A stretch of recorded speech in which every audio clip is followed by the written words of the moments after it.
Bismillahirrahmanirrahim. Assalamualaikum warahmatullahi wabarakatuh.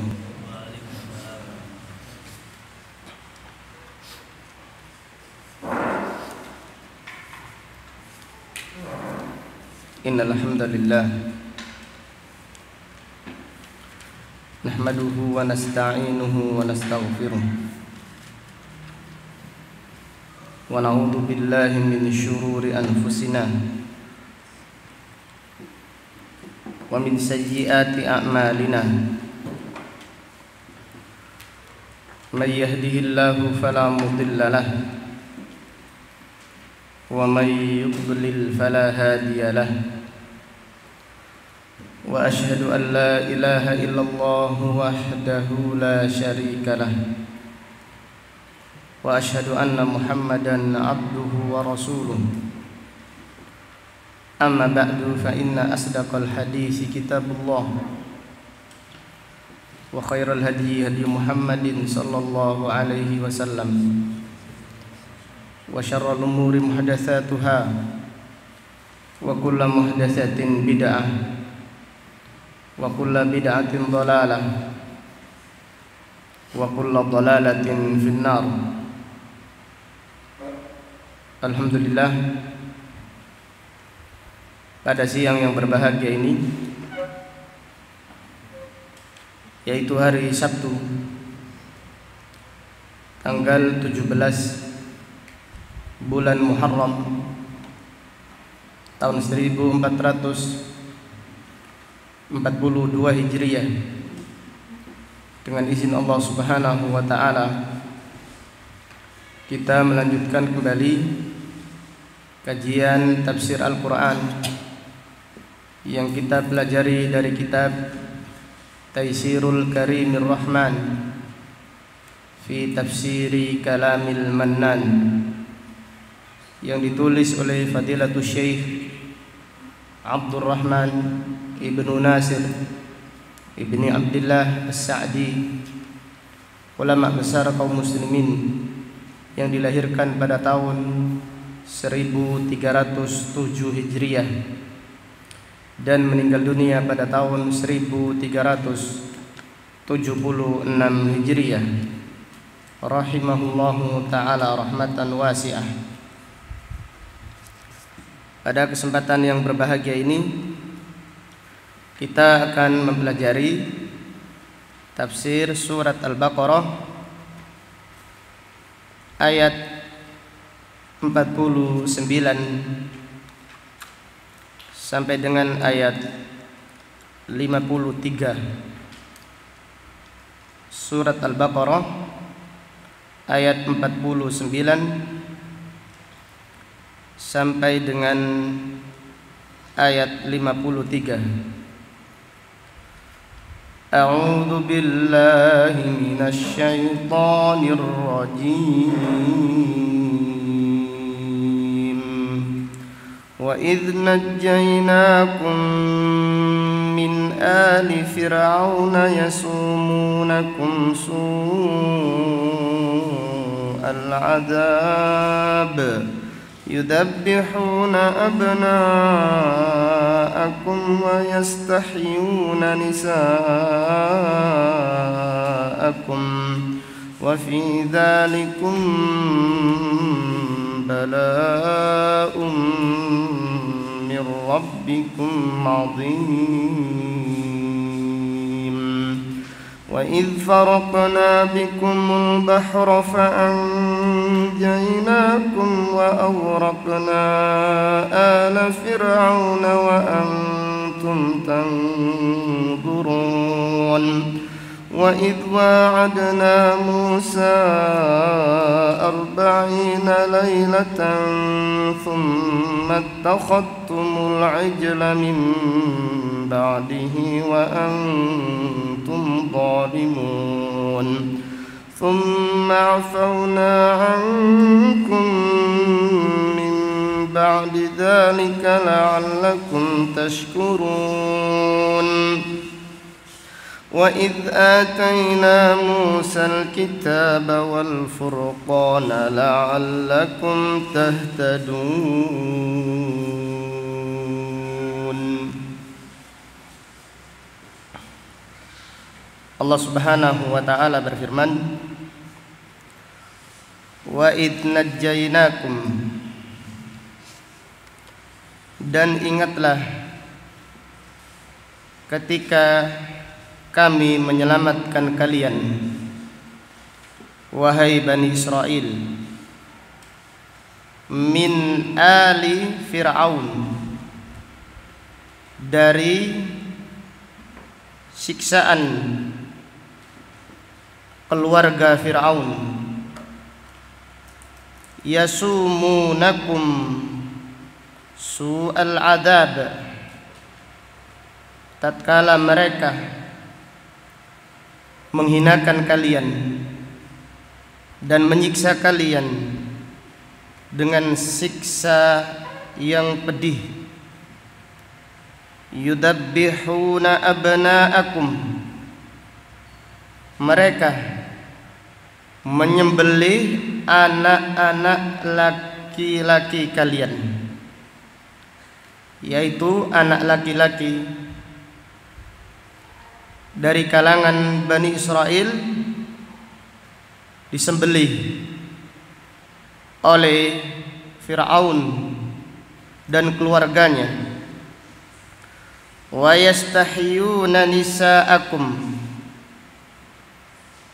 dan mereka membiarkan hidup anak-anak perempuan yang lahir dari kalian untuk dijadikan budak hamba sahaya. Wa fi dzalikum bala'un mir rabbikum 'adzim. Bala pada ayat ini terdapat dua makna. Bala'un artinya nikmatun, dan juga bala artinya ni'matun. Wa fi dzalikum, dan pada pertolongan tersebut, yaitu diselamatkannya kalian dari siksaan keluarga Fir'aun, balaun artinya nikmah, kenikmatan yang besar, yang agung dari Rabb kalian. Dan juga bala diartikan nikmah, yaitu cobaan, ujian yang berat. Wa fi dzalikum, dan yang demikian itu, yaitu kalian disiksa keluarga Fir'aun, bayi-bayi laki-laki disembelih dari kalian, adapun anak-anak perempuan dibiarkan hidup supaya diperbudak. Itu adalah ujian, cobaan yang sangat berat dari Rabb kalian. Ayat yang ke-50, wa id faraqna bikumul bahra, dan ingatlah nikmat Allah kepada kalian tatkala kami membelah lautan. Lautan dibelah oleh Allah Subhanahu wa taala. Fa anjaynakum, lalu kami menyelamatkan kalian. Wa aghraqna ala Fir'aun, dan kami tenggelamkan Fir'aun beserta keluarganya. Wa antum tanzurun, dan kalian melihat dengan mata kalian peristiwa itu. Wa id wa'adna Musa 40 lailatan, dan ingatlah tatkala kami mengambil perjanjian dengan Musa alaihissalam 40 hari. Thumma takhattumul ijlah, kemudian kalian menjadikan patung anak sapi, mim ba'dihi, yaitu sembahan yang disembah dari selain Allah sepeninggal Nabi Musa. Wa antum zalimun, dan kalian benar-benar orang yang zalim. Tsumma afawna ankum, kemudian kami mengampuni kalian, mim ba'di dzalik, setelah peristiwa itu, yaitu setelah kalian menyembah patung anak sapi, la'allakum tashkurun, agar kalian menjadi orang-orang yang bersyukur. Wa id atayna Musal kitaba wal furqana la'allakum tahtadun.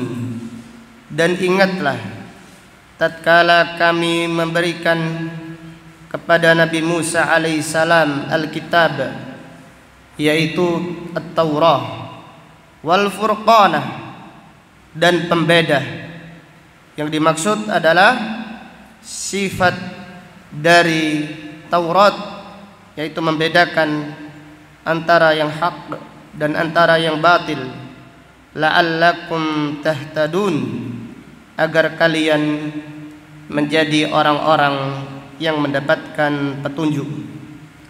Marilah pada kesempatan yang berbahagia ini kita mempelajari tafsir ayat yang agung ini, dan kita berdoa kepada Allah Subhanahu wa taala, semoga Allah menganugerahkan kepada kita niat yang ikhlas di dalam mempelajari ayat-ayatnya, dan semoga Allah Subhanahu wa taala menganugerahkan kita ilmu yang bermanfaat dan al-amal as-salih. Amin ya rabbal alamin. Qala al-muallif rahimahullah, penulis Fadilatul Syekh As-Sa'di rahimahullah berkata, hada syuru'un fi ti'dadi ni'amihi ala bani Israel ala wajhi tafsil.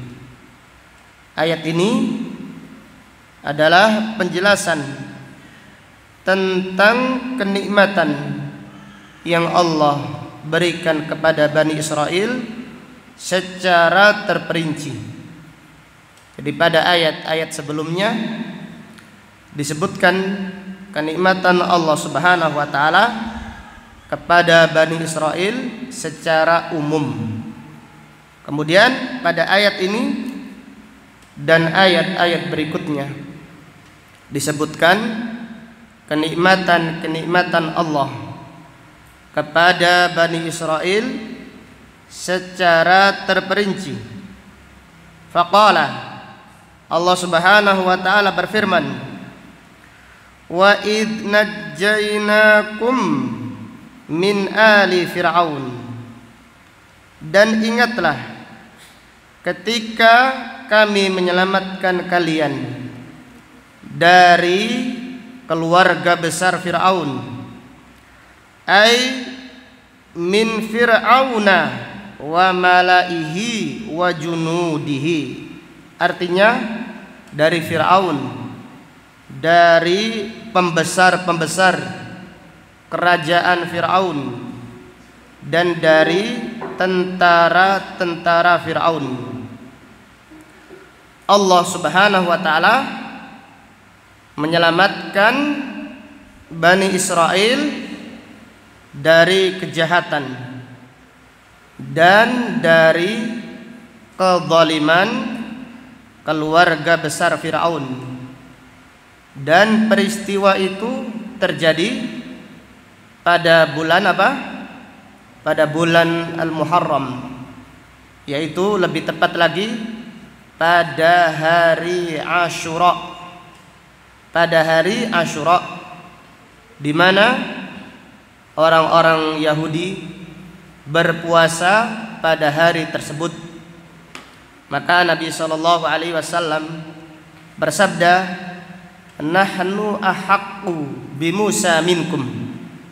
Nabi SAW bersabda, kami yaitu umat Islam lebih berhak dengan Nabi Musa daripada kalian. Fasamahu, maka Nabi SAW berpuasa pada hari Asyura. Wa amara bisyamihi, dan Nabi SAW memerintahkan para sahabat untuk berpuasa pada hari Asyura. Kita lanjutkan, yaitu bahwasannya diselamatkannya Bani Israel dan ditenggelamkannya Fir'aun serta bala tentaranya pada tanggal apa tadi? Pada tanggal 10 Muharram, yaitu pada hari Asyura. Penulis berkata, wa kanu qabla dzalika yasumunahum ay yuwallunahum wa yasta'milunahum su'al adab. Dan mereka, yaitu Fir'aun serta bala tentaranya, sebelum mereka ditenggelamkan, mereka menyiksa kalian dengan siksa yang buruk, ay asyaddahu, yaitu siksa yang keras, bi an kanu yudabbihuna abna'akum, mereka menyembelih anak-anak laki-laki dari kalian, khasyata numuwikum, karena mereka khawatir perkembangan kalian semakin pesat, semakin banyak Bani Israel, sehingga anak-anak laki dari Bani Israel disembelih. Wa yastahyuna nisaakum, dan mereka membiarkan hidup anak-anak perempuan dari kalian. Maksud dari ayat yang agung ini adalah Fir'aun khawatir bahwasannya kerajaannya nanti akan diambil alih oleh salah satu anak yang lahir dari Bani Israel. Diriwayatkan oleh para ulama ahli tafsir bahwasannya pada suatu malam Fir'aun mimpi. Fir'aun ini mimpi melihat api. Melihat api yang masuk ke rumah Fir'aun dan semua keluarganya. Namun api tersebut tidak memasuki rumah orang-orang Bani Israel. Jadi api membakar rumahnya Fir'aun, semua keluarganya, semua golongannya Fir'aun terbakar dengan api tersebut. Adapun rumahnya Bani Israel tidak terbakar. Maka Fir'aun bertanya kepada penasehatnya, dan penasehat raja yang zalim biasanya dari apa? Dukun, penyihir, kahin. Fir'aun bertanya kepada dukun, kepada penyihir. Kemudian penyihir tersebut menyampaikan, mentakwilkan bahwasanya akan lahir seorang bayi dari Bani Israel yang akan menempati tempat dudukmu, yaitu akan menguasai kerajaanmu. Setelah itu Fir'aun memerintahkan semua bayi laki-laki yang lahir dari Bani Israel disembelih hidup-hidup. Maka lihatlah, ini ujian yang sangat berat. Jadi Allah Subhanahu wa ta'ala menguji hamba-hamba pilihannya dengan ujian yang sangat berat, dengan ujian yang tidak bisa dibayangkan. Kita hari ini diuji dengan masalah harta saja sudah mengeluh. Kita diuji dengan masalah uang saja seakan-akan kita adalah manusia yang paling menderita di muka bumi. Lihatlah ujian Bani Israel, yaitu Fir'aun memerintahkan bala tentaranya untuk menyembelih bayi laki-laki. Tidak bisa dibayangkan bagaimana perasaan seorang ibu melihat anak yang baru lahir disembelih di depannya. Adapun bayi perempuan dibiarkan hidup untuk dilecehkan, untuk diperbudak. Dibiarkan hidup supaya dijadikan budak, hamba sahaya, dipermainkan oleh mereka. Tatkala Bani Israel setiap bayi yang lahir disembelih, sedikit laki-laki, maka menteri-menteri Firaun protes, "Wahai Firaun, jika penyembelihan bayi laki-laki Bani Israel ini tetap dilakukan, maka tidak ada yang menjadi pekerja kita. Pekerja-pekerja akan habis." Setelah itu Firaun memutuskan, maka lihatlah siasat Allah Subhanahu wa taala yang sempurna. Firaun memutuskan 1 tahun bayi laki-laki yang lahir disembelih, tahun berikutnya tidak. Jadi 1 tahun disembelih, 1 tahun tidak. Nabi Harun alaihissalam, kakaknya Nabi Musa, lahir di tahun yang tidak boleh disembelih, maka selamat Nabi Harun. Adapun Nabi Musa alaihissalam lahir di tahun penyembelihan. Namun Allah Subhanahu wa taala yang maha berkuasa atas segala sesuatu, Allah Subhanahu wa taala menyelamatkan Nabi Musa alaihissalam dari kejahatan keluarga Firaun. Bahkan Nabi Musa dirawat dari semenjak kecilnya sampai dewasa, dirawat, dibesarkan di kerajaan Firaun.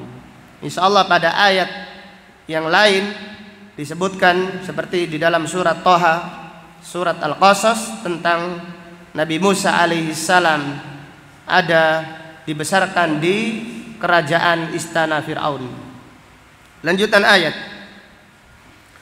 Fadilatul Syekh As-Sa'di rahimahullah berkata, Allah Ta'ala berfirman, wa yastahyuna nisa'akum, mereka keluarga Fir'aun dan tentaranya membiarkan hidup bayi-bayi perempuan yang lahir dari kalian. Fala yaqtulunahunna, mereka tidak membunuh kalau bayi yang lahir perempuan. Fa antum baina qatilin wa mudallalin, kalian wahai Bani Israel antara dibunuh atau dihinakan. Ini adalah ujian yang sangat berat. Bil a'malis syaqah mustahya ala wajhil minnah alaihi wal istila alaihi fahada ghayatul ihanah. Dihinakan dengan amalan-amalan, dengan pekerjaan-pekerjaan yang berat. Kalian dibiarkan hidup, yaitu bayi perempuan atau bahkan bayi laki-laki yang dibiarkan hidup bukan anugerah, tetapi ini adalah sebagai ungkit-ungkit bagi kalian dan sebagai rasa sombong, kesombongan dari mereka. Fahada ghayatul ihana, ini adalah kehinaan yang sangat sempurna, yaitu keluarga Firaun. Firaun dan tentaranya menghinakan Bani Israel, yaitu bayi laki-lakinya disembelih, bayi perempuannya dibiarkan hidup untuk dihinakan, bukan untuk dimuliakan, tetapi untuk direndahkan serendah-rendahnya. Famannallahu alaihim bin najati tammah, maka Allah Subhanahu wa taala menganugerahkan kepada mereka, yaitu kepada Bani Israel, dengan keselamatan yang sempurna. Wa ighraqi aduwihim, dan Allah Subhanahu wa taala menenggelamkan musuh mereka. Wa hum yanzurun litaqarra a'yunuhum, sedangkan mereka melihat peristiwa itu, yaitu melihat Firaun dan tentaranya ditenggelamkan oleh Allah Subhanahu wa taala. Dijelaskan para ulama bahwasannya dibinasakannya musuh itu adalah nikmat yang sangat besar. Lebih nikmat lagi, lebih besar lagi kenikmatan apabila musuh dibinasakan, kemudian mereka yang dahulunya dihinakan melihat peristiwa itu. Ini adalah kenikmatan yang sangat agung dari Allah Subhanahu wa taala, kepada Bani Israel. Wa fi dzalikum, maka dari peristiwa itu, ay al-inja, wa fi dzalikum, yaitu diselamatkannya kalian dari siksaan keluarga Firaun, balaun, ay ihsanun. Jadi balaun di dalam bahasa Arab kadang-kadang artinya ihsan, kadang-kadang artinya nikmah. Dan para ulama tafsir menafsirkan bala ada dua, sebagaimana yang dijelaskan tadi. Balaun artinya ujian yang berat, itu apabila dikembalikan dengan siksaannya keluarga Fir'aun kepada Bani Israel. Dan balaun artinya ihsan apabila dikembalikan kepada apa? Kepada diselamatkannya Bani Israel dari siksaan keluarga Fir'aun. Ai ihsanun, kebaikan, mir rabbikum adzim, yang sangat besar dari Rabb kalian. Fahada mimma yujibu alaikum asyukra wal qiyama bi awamirih. Ini semua mengharuskan, mewajibkan kalian wahai Bani Israel untuk mensyukuri nikmat Allah dan supaya kalian melaksanakan perintah-perintahnya. Thumma dzakara minnatahu alaihim, kemudian Allah Subhanahu wa taala menyebutkan anugerahnya kepada Bani Israel, biwa'dihi li Musa arba'ina lailatan, yaitu Allah Subhanahu wa taala menjanjikan Nabi Musa alaihissalam 40 hari. Kenapa 40 hari? Apa maksudnya? Bukankah Allah Subhanahu wa taala mampu sekejap mata memberikan kitab Taurat langsung kepada Nabi Musa alaihissalam? Tetapi Allah Subhanahu wa taala memanggil Nabi Musa untuk beribadah di atas gunung Tur Saina selama 40 hari. Kemudian Nabi Musa alaihissalam berbuka puasa. Setelahnya Allah Subhanahu wa taala memberikan kitab Taurat. Para ulama menjelaskan ini ada hikmah yang agung, bahasanya ilmu itu tidak bisa didapatkan dengan santai-santai. Ilmu tidak bisa didapatkan dengan tidur-tiduran, dengan tidur yang nyenyak sampai ngorok-ngorok, sampai ngiler-ngiler, kemudian santai-santai dapat ilmu. Enggak. Tapi ilmu dengan perjuangan, dengan pengorbanan, sebagaimana Allah Subhanahu wa taala menganugerahkan ilmu kepada para nabi dan para rasul. Kemudian liyunzila alaihim at-taurata al-mutadamminata lin-ni'amil 'azimah wal masalihil 'amimah. Allah Subhanahu wa taala menjanjikan Nabi Musa alaihissalam 40 hari. Setelah itu Allah menurunkan kepada Nabi Musa alaihissalam kitab Taurat yang mengandung kenikmatan yang sangat agung, yaitu diturunkannya kitab Taurat mengandung nikmat yang sangat besar dan maslahat yang luas, yang umum. Summa innahum lam yasbiru qabla istikmalil mi'ad. Kemudian mereka Bani Israel tidak sabar sebelum sempurnanya waktu tersebut, hatta abadul ijla min ba'dih, sehingga mereka menyembah patung anak sapi sepeninggal Nabi Musa, yaitu ketika Nabi Musa berangkat ke Tur Saina. Bani Israel karena dipengaruhi oleh siapa? Samiri. Dipengaruhi oleh Samiri, maka Bani Israel menyembah patung anak sapi.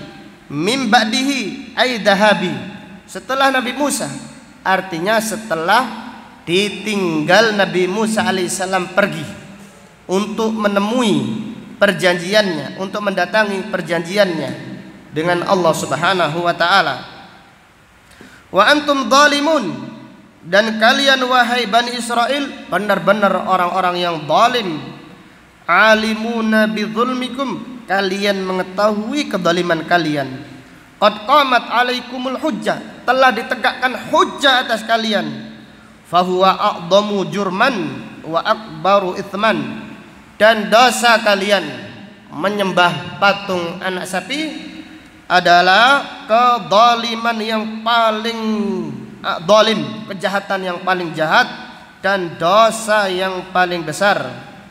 Tsumma afauna ankum, kemudian Allah berfirman, tsumma afauna ankum min ba'di dzalika la'allakum tashkurun, kemudian Allah mengampuni kalian setelah itu agar kalian menjadi orang-orang yang bersyukur. Dari ayat-ayat yang agung ini terdapat beberapa faedah, pelajaran-pelajaran penting yang bisa diambil. Yang pertama, fihi masyru'iyatu dzikri qisasil Quran, disyariatkan menceritakan cerita-cerita yang ada di dalam Al-Quran. Ini disyariatkan, ini dianjurkan, disunnahkan mengkisahkan cerita di pengajian-pengajian, di mau'idah, di khutbah-khutbah, dianjurkan menyampaikan kisah. Tetapi kisah dari apa? Dari Al-Quran. Karena Al-Quran banyak sekali kisah tentang umat-umat yang terdahulu, cerita tentang umat-umat yang akan datang ada di dalam Al-Quran.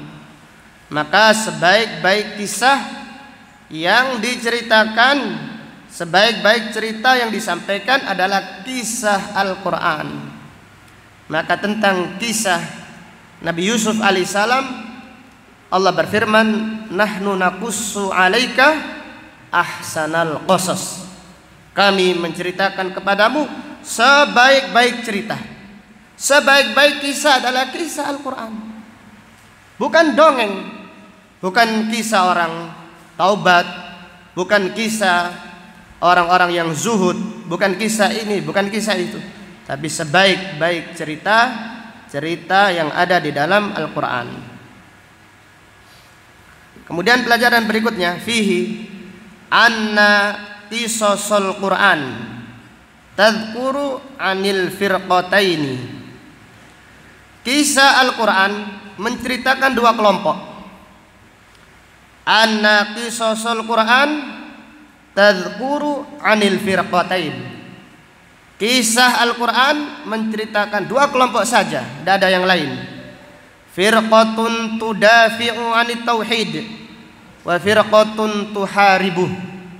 Satu kelompok yang diceritakan di dalam Al-Quran adalah kelompok yang membela tauhid,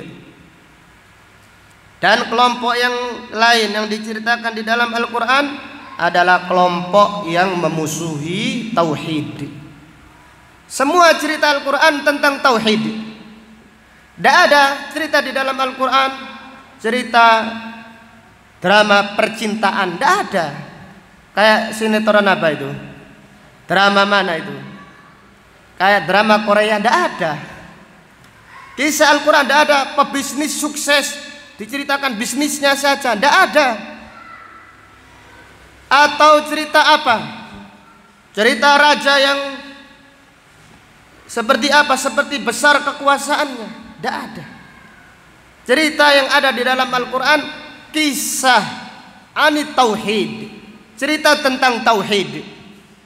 Mereka yang ditolong oleh Allah, mereka yang membela tauhid. Mereka yang dibinasakan oleh Allah, mereka yang memusuhi tauhid. Allah Subhanahu wa taala menolong Nabi Musa alaihissalam dan Bani Israel ketika itu karena mereka memperjuangkan tauhid. Mereka sabar di jalan tauhid. Dan Allah Subhanahu wa taala menenggelamkan Firaun karena mereka musuh-musuh dakwah tauhid. Jadi, kalau mencari cerita di dalam Al-Qur'an, cerita di dalam Al-Qur'an banyak. Inti ceritanya adalah tentang tauhid. Manusia terbagi menjadi dua, yaitu mereka yang membela tauhid, memperjuangkan tauhid, hidupnya untuk la ilaha illallah, dan kelompok yang lain mereka yang memusuhi dakwah la ilaha illallah. Kemudian pelajaran berikutnya,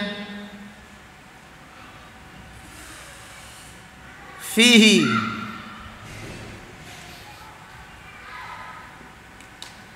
ibtila'us sholihin min sunanillah, ujian bagi orang-orang yang soleh adalah sunnatullah. Ini sudah berlalu. Maka kalau kita mendapatkan ujian, ingat ayat ini dan ingat ayat-ayat yang lain. Bagaimana beratnya cobaan Bani Israel ketika itu. Diuji oleh Allah dengan ujian yang berat, bala, ujian yang berat, musibah yang sangat agung dari Allah Subhanahu wa taala. Mereka bersabar melalui ujian tersebut dengan baik, yaitu bayi yang lahir apabila laki-laki disembelih dengan tidak ada rasa kasih sayang di depan ibunya, di depan orang tuanya. Sedangkan mereka, keluarga Bani Israel, tidak bisa berbuat apa-apa. Bayi perempuan yang lahir dibiarkan hidup, bukan untuk dimuliakan, tetapi dihinakan, direndahkan serendah-rendahnya. Ini adalah ujian yang berat, karena hidup adalah ujian. Rasulullah sallallahu alaihi wasallam bersabda, "Inna asyaddan nasi balaan al-anbiya, tsummal amsal, tsummal amsal." Orang yang paling berat ujiannya adalah para nabi. Kemudian setelahnya yaitu orang yang baik. Semakin baik, semakin berat ujiannya. Jadi semakin tinggi iman seseorang, yaitu semakin berat ujiannya. Maka Allah Subhanahu wa taala sayang terhadap hamba-hambanya. Salah satu bentuk sayangnya adalah Allah memberi ujian mereka. Nabi sallallahu alaihi wasallam bersabda, "Innallaha idza ahabba qauman ibtalahum." Allah apabila menguji seorang hamba, Allah memberi ujian kepada mereka. Faman radiya falahur ridha. Siapa yang ridha dengan ujian dan cobaan dari Allah, Allah ridha kepadanya. Faman sakhita falahus sukhtu. Siapa yang murka dengan ujian dari Allah, maka Allah Subhanahu wa taala murka kepadanya. Kemudian pelajaran berikutnya, fihi annan najata minal adu nikmatun azimatun minallah. Selamat dari musuh, selamat dari musuh itu adalah nikmat yang sangat agung dari Allah Subhanahu wa taala. Maka hendaklah kita bersyukur kepada Allah atas nikmat ini. Di luar sana banyak saudara kita yang tidak selamat dari musuh, diuji oleh Allah. Mereka bersabar. Untuk sholat saja mereka sembunyi-sembunyi. Untuk sholat berjamaah, untuk puasa mereka dipaksa berbuka. Seperti itu. Maka selamat dari musuh, kondisi aman, itu adalah nikmat yang sangat agung yang harus kita syukuri. Kemudian pelajaran berikutnya,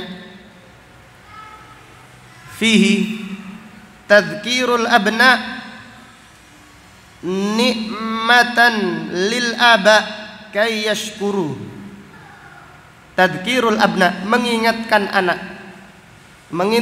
anak dengan kenikmatan yang diperoleh oleh orang tua mereka, supaya mereka mensyukurinya. Jadi anak diingatkan tentang anugerah yang diperoleh ayahnya, oleh orang tuanya, supaya mereka bersyukur. Kenapa? Karena nikmatnya orang tua juga termasuk nikmatnya anak. Kalau sekiranya Allah tidak menyelamatkan Bani Israel dari kejahatan Firaun, maka niscaya anak keturunan mereka tetap diperbudak, tetap dijadikan hamba sahaya, tetap disembelih. Jelas ya? Dengan demikian diingatkan kepada anak kenikmatan orang tuanya supaya mereka bersyukur. Kenapa?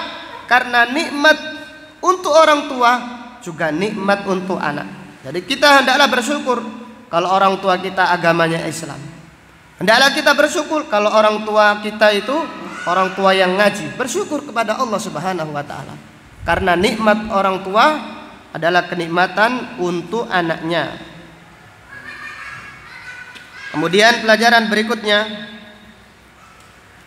fihi syiddatu adawati ali Fir'aun ala Bani Israel. Keterangan tentang kerasnya permusuhan keluarga Fir'aun kepada Bani Israel. Saking kerasnya mereka tidak punya rasa kasihan, menyiksa, membunuh, bahkan bayi yang lahir disembelih. Ini menunjukkan betapa kejamnya mereka, betapa jahatnya keluarga Fir'aun. Mereka tidak punya belas kasihan. Demikian orang-orang yang zalim, tidak punya rasa kasihan, tidak punya hati. Bayi yang lahir tidak punya dosa disembelih hidup-hidup. Ini menunjukkan jahatnya keluarga Fir'aun. Kemudian dari ayat ini terdapat pelajaran, fihi annal malikadh zalim yattakhidhu kahinan linushihi wa annal imam al-adil yattakhidhu aliman linushihi. Raja yang zalim, penguasa yang zalim biasanya ini umum dan ini berlaku sampai sekarang. Jadi orang yang zalim menjadikan penyihir sebagai penasehatnya. Sebelum pemilihan, wah, cari dukun-dukun yang hebat-hebat. Penasehatnya adalah dukun-dukun, penyihir-penyihir. Ini raja yang zalim, pemimpin yang zalim, seperti Fir'aun dan orang-orang yang mencontoh Fir'aun. Adapun pemimpin yang adil, pemimpin yang baik, penasehatnya adalah ulama.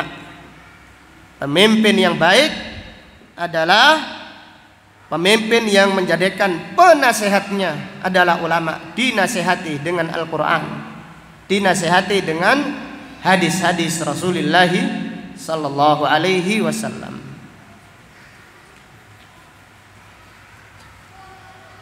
Kemudian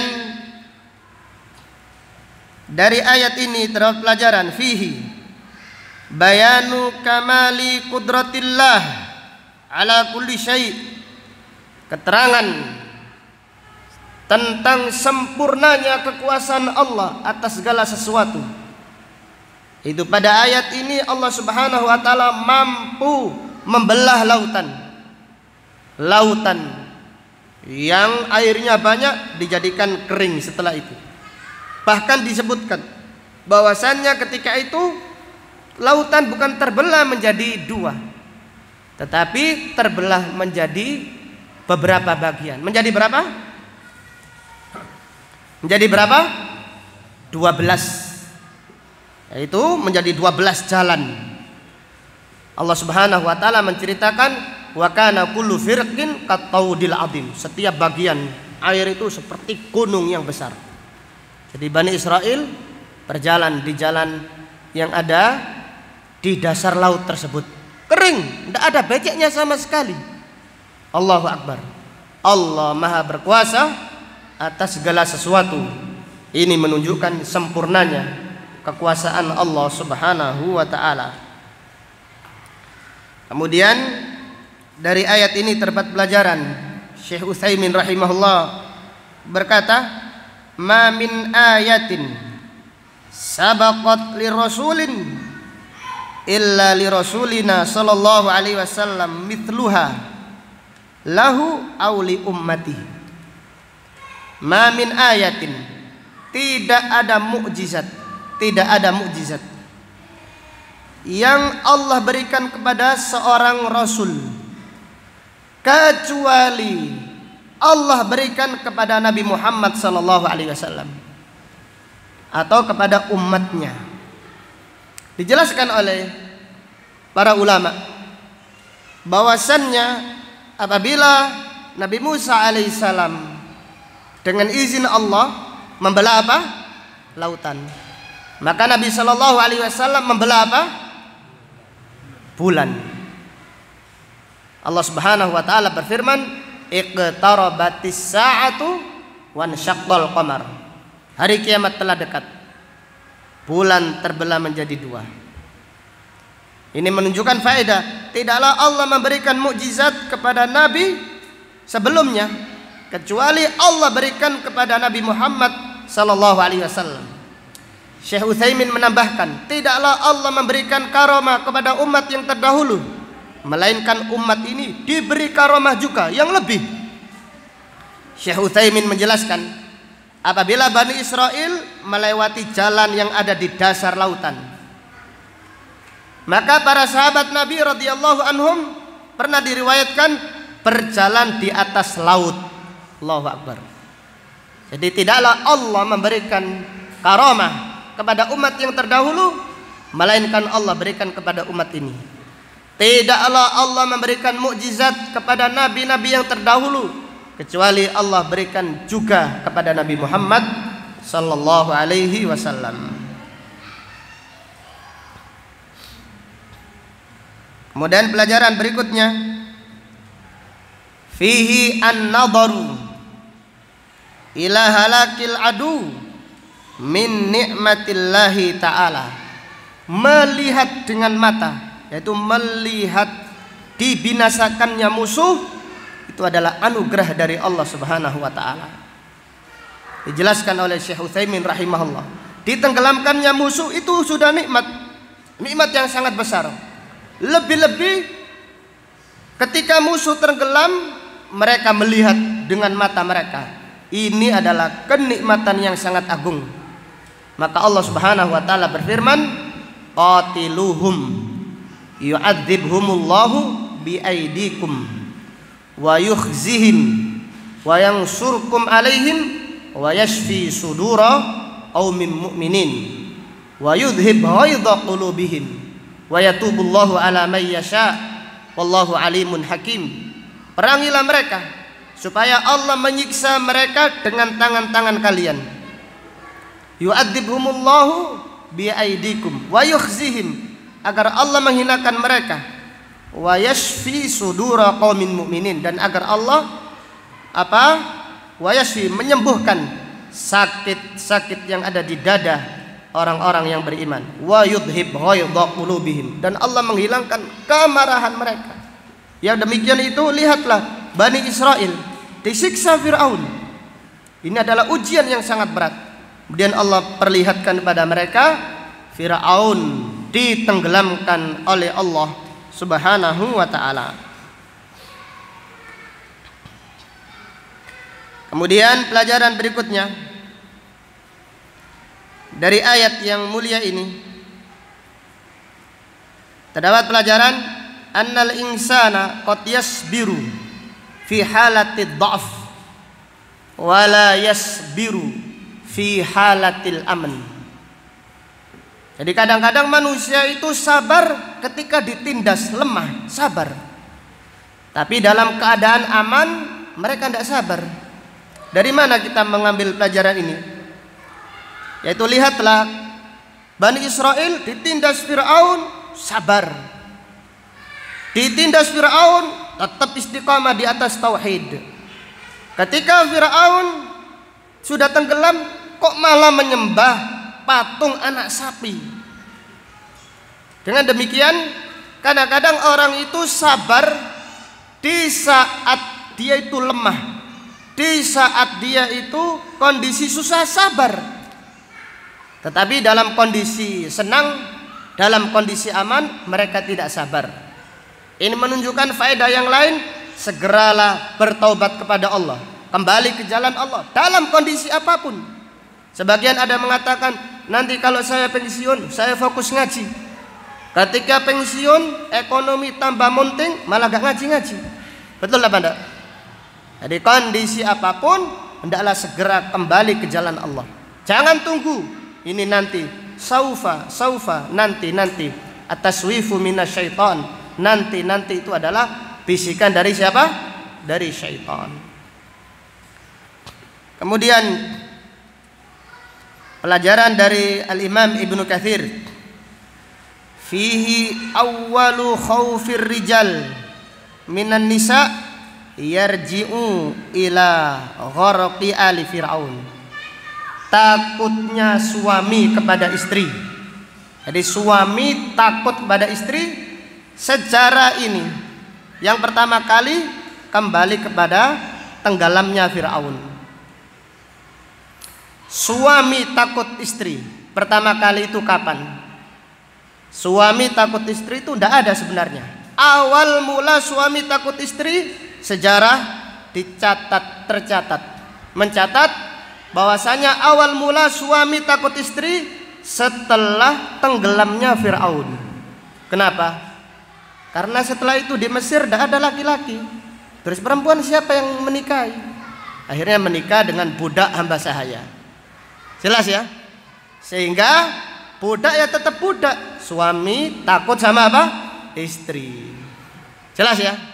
Adapun sekarang umumnya laki-laki takut apa? Takut istri.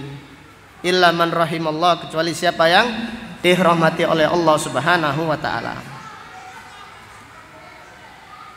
Dengan demikian takut istri itu bukan takut fitrah.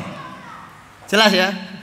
Takut istri adalah takut yang tercela. Karena sejarah mencatat yang pertama kali takut pada istri yaitu budak-budak nikah dengan istrinya menteri, dengan putrinya bangsawan. Putri bangsawan mencari bangsawan lagi, tidak ada, mereka semuanya sudah tenggelam. Tinggal budak-budak hamba sahaya. Kemudian dari ayat ini terdapat pelajaran, fihi anna da'watal anbiya laisat li ajli ri'asah. Dakwanya para nabi bukan merebut kekuasaan, walakin bal li ajli tauhid. Dakwanya para nabi bukan merebut kekuasaan. Kalau Nabi Musa dakwanya merebut kekuasaan, setelah Fir'aun tenggelam di dasar laut, maka Nabi Musa dijadikan raja. Tapi tidak demikian. Nabi Musa melanjutkan perjalanan dengan Bani Israel ke Baitul Maqdis, yaitu ke Palestina. Ini menunjukkan faedah para nabi dan para rasul dakwanya bukan rebutan kekuasaan. Mereka yang ikut-ikutan politik supaya demi dakwah, ini semuanya omong kosong. Ini semuanya tidak ada dasarnya sama sekali. Dakwanya para nabi dan para rasul menyampaikan Al-Quran, menyampaikan sunnah Nabi Sallallahu Alaihi Wasallam, bukan ikut politik lalu menjual prinsip. Waliyadzubillah. Berapa banyak yang terjerumus, yang terjun kepada dunia politik, lalu dia menjual prinsip yang dia pelajari sebelumnya. Kemudian dari ayat ini terdapat pelajaran, fihi la yustata'ul ilmu birahatil jasad.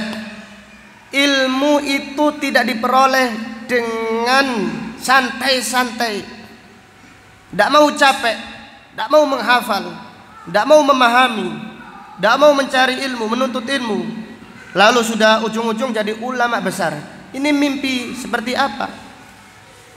Jaga YouTube lalu menjadi ulama besar. Katanya ulama tabayatubu YouTuban katanya. Ulama tabayatubu YouTuban. Jaga YouTube lalu jadi ulama. Dari mana? Dengan belajar, dengan sabar mencatat faedah, dengan berdoa setiap faedah meminta petunjuk kepada Allah. Allah akan memberkahi ilmu. Maka lihatlah Dari mana faedah ini? Yaitu Nabi Musa alaihissalam 40 hari ke atas gunung Tur Saina beribadah kepada Allah, bahkan berpuasa. Baru setelahnya Allah memberikan kitab Taurat kepada Nabi Musa alaihissalam. Nabi Muhammad sallallahu alaihi wasallam mendapatkan wahyu. Allah berfirman, "Inna sanulqi 'alaika qaulan tsaqila." Sungguh kami akan menyampaikan kepadamu ucapan yang berat. Demikian ilmu. Allah tidak memberikan kepada orang yang santai-santai, tetapi ilmu diberikan pada orang yang bersungguh-sungguh. Maka Yahya ibnu Abi Katsir berkata, la yustata'ul ilmu birahatil jasad. Ilmu tidak didapatkan dengan santai-santai, tapi dengan bersungguh-sungguh.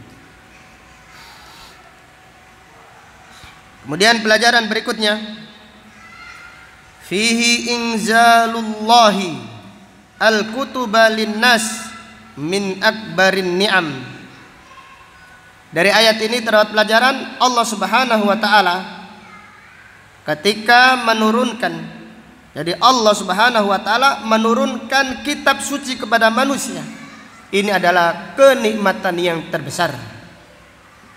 Kenikmatan yang terbesar yaitu Allah Subhanahu wa taala menurunkan kitab suci kepada umat manusia supaya mereka mendapatkan petunjuk dengan kitab tersebut.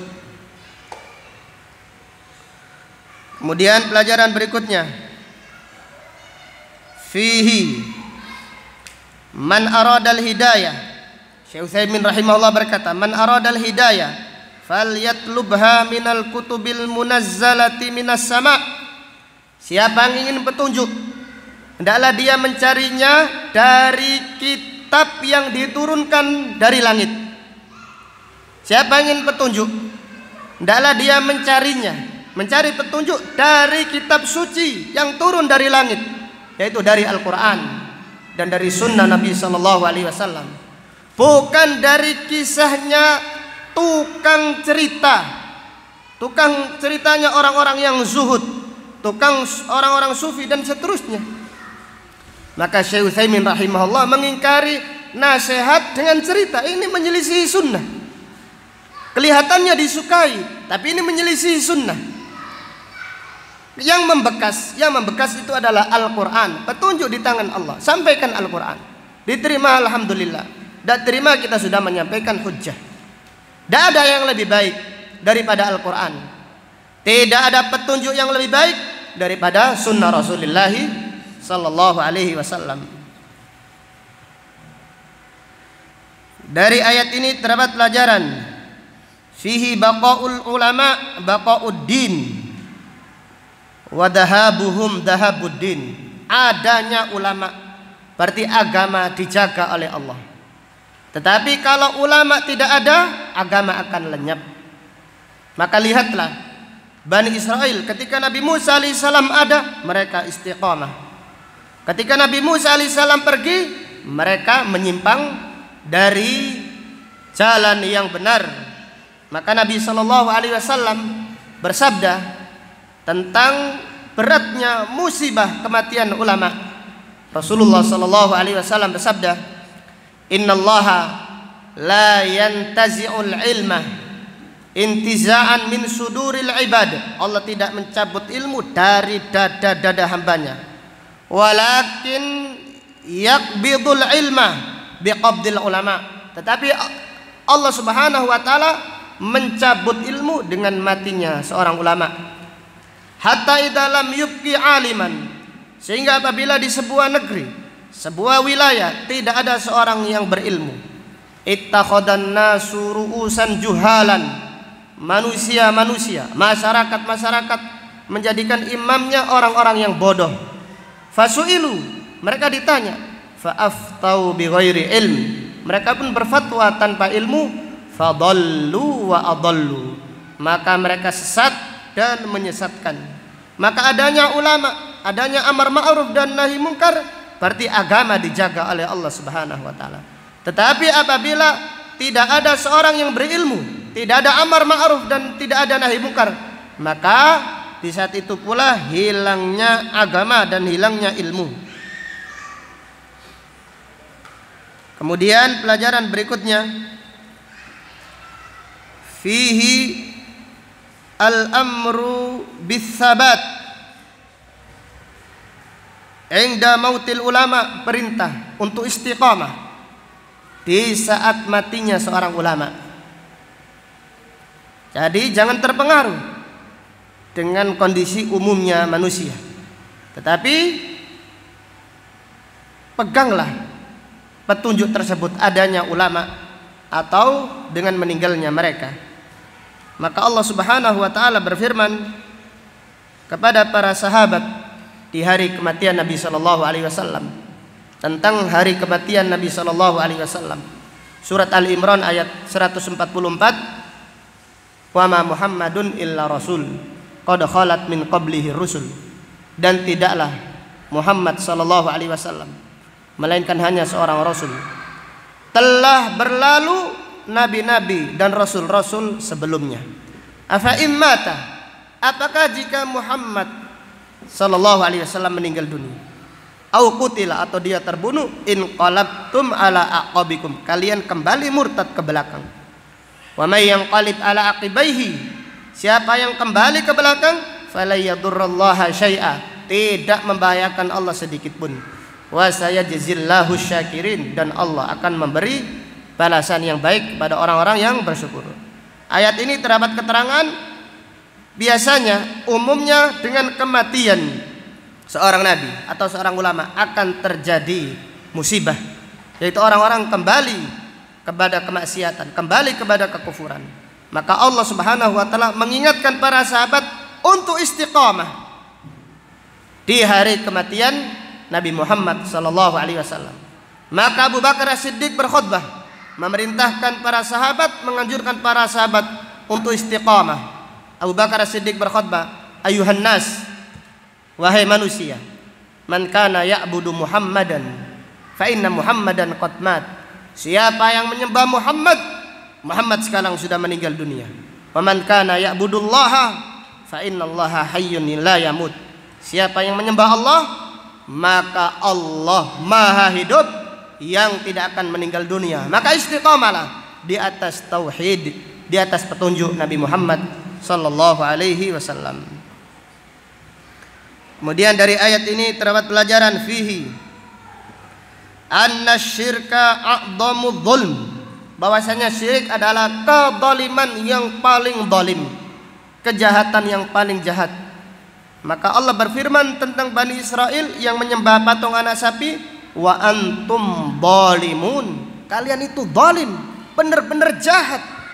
Jadi orang yang menyekutukan Allah, mereka itu penjahat. Walaupun mereka tidak merampas harta orang lain, mereka itu orang yang paling kriminal, orang yang paling jahat, orang yang paling zalim di muka bumi adalah orang-orang yang melakukan kesyirikan. Maka Allah berfirman, innasyirka la zulmun adzim, kesyirikan adalah kejahatan yang paling jahat, kezaliman yang paling zalim, kriminalitas yang paling kriminal adalah kesyirikan. Kemudian pelajaran berikutnya, fihi at-tahdhiru min du'atid dhalalah, hati-hati dai-dai penyesat umat yang mengatakan doa kepada wali tidak syirik. Ini hati-hati. Mereka itu, contoh mereka adalah Samiri. Jelas ya? Samiri itu ngajak Bani Israel, ini tidak syirik, ini ajarannya. Hada ilahukum wa ilahu Musa, ini sesembahan kalian. Ini juga patung sapi, ini sesembahannya Nabi Musa. Hati-hati dai penyesat umat yang mengatakan ini tidak syirik, padahal itu dilarang oleh Allah. Berdoa kepada para wali, berdoa kepada para nabi, berdoa kepada orang-orang yang soleh, itu sangat tercela, itu adalah kesyirikan. Tetapi mereka dai-dai penyesat umat mengatakan itu tidak, itu namanya tawasul, itu namanya mencari syafaat dan seterusnya. Kemudian pelajaran berikutnya, fihi la yushra'u ziyaratut tur, tidak disyariatkan menziarahi Gunung Tursaina. Jangan ke sana. Nanti kalau jatuh tanggung sendiri. Belinding dari atas gunung Tur Saina. Maka Abdullah bin Umar ditanya oleh seseorang, apakah aku boleh menziarahi Tur? Jangan. Nabi SAW bersabda, apa hadisnya? La tushaddur rihal illa ila salasati masajid. Jangan melakukan safar kecuali ke 3 masjid saja.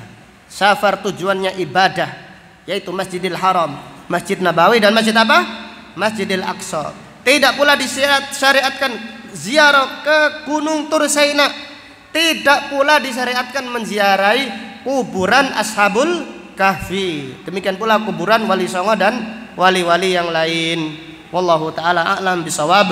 Demikian apa yang dapat disampaikan pada kajian siang yang berbahagia ini. Kita berdoa kepada Allah Subhanahu wa taala agar Allah Subhanahu wa taala semakin menambah semangat kita mempelajari ayat-ayatnya, dan mudah-mudahan Allah Subhanahu wa taala menjadikan kita hamba-hambanya yang berbahagia dengan Al-Qur'an di dunia dan di akhirat nanti. Amin ya rabbal alamin. Subhanaka Allahumma wa bihamdika asyhadu an la ilaha illa anta astaghfiruka wa atubu ilaik. Walhamdulillahi rabbil alamin. Assalamualaikum warahmatullahi wabarakatuh.